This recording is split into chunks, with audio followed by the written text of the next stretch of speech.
اعوذ باللہ من الشیطان الرجیم بسم اللہ الرحمن الرحیم رب اشرح لی صدری ویسر لی امری واحلل عقدۃ من لسانی یفقہوا قولی۔ ریاض الصالحین حصہ اول، مومنوں کے ساتھ نرمی سے پیش آنے کا بیان۔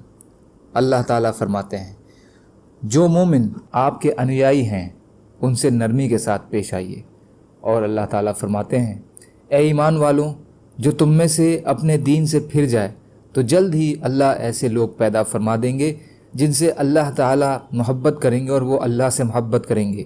مومنوں کے لیے وہ نرم اور کافروں پر سخت ہوں گے۔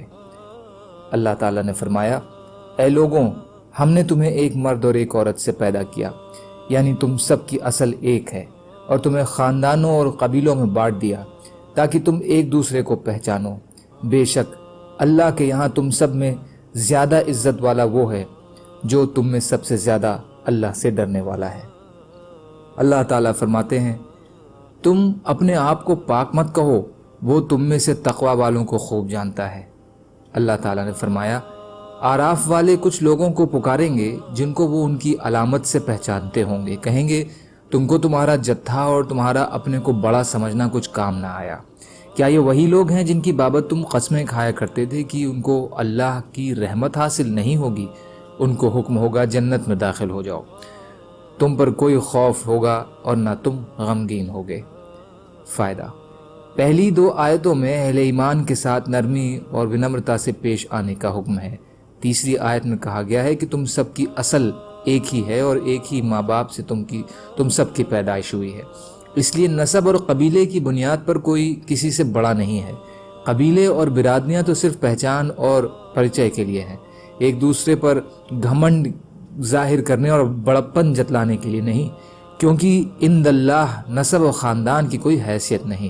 وہاں تو قرب و منزلت کے لیے ایمان اور تقوی ضروری ہے، اس میں جتنا کامل ہوگا اتنا ہی اللہ کے یہاں معزز و مکرم ہوگا، اور جو اس سے محروم ہوگا اسے بڑے خاندان یا خاندانی برتری معزز و مکرم نہیں بنا سکے گی۔ آخری آیت میں آراف کا ذکر ہے، جو جنت اور جہنم کے بیچ میں ایک دیوار ہے یا خاص جگہ ہے جہاں ایسے لوگ عارضی طور پر کھڑے ہوں گے جن کی نیکیاں اور برائیاں برابر ہوں گی۔ یہ لوگ اہل جنت اور اہل جہنم دونوں کو دیکھ رہے ہوں گے۔ وہاں یہ ان کافروں کو بھی دیکھیں گے جنہیں دنیا میں اپنے جتھے پر گھمنڈ تھا اور مسلمانوں کی غربت اور ناداری کا مذاق اڑاتے ہوئے کہا کرتے تھے کہ یہ اللہ کی رحمت کے حقدار ہی نہیں ہوں گے۔ ان کے چہروں پر جو سیاہی اور پریشانی ہوگی، اصحاب الاعراف اس سے انہیں پہچان لیں گے، اور کمزور اہل ایمان کو جنت میں داخل ہونے کا حکم ہوگا اور وہ جنت میں چلے جائیں گے۔ اس سے مقصود یہ بتلانا ہے کہ دنیا کی جتھا بندی اور سرداری اور چودراہٹ اللہ کے ہاں کام نہیں آئے گی، وہاں صرف ایمان ہی کام آئے گا، چاہے صاحب ایمان کا دامن دنیا کی دولت و ضلالت سے خالی اور خاندانی برتری سے بھی محروم ہو۔ سبحان اللہ و بحمدہ، سبحانک اللہم و بحمدک، اشہد ان لا الہ الا انت، استغفرک و اتوب الیک۔ سبحان ربک رب العزت عما یصفون وسلام علی المرسلین والحمد للہ رب العالمین برحمتک یا ارحم الراحمین۔ لا الہ الا اللہ محمد رسول اللہ۔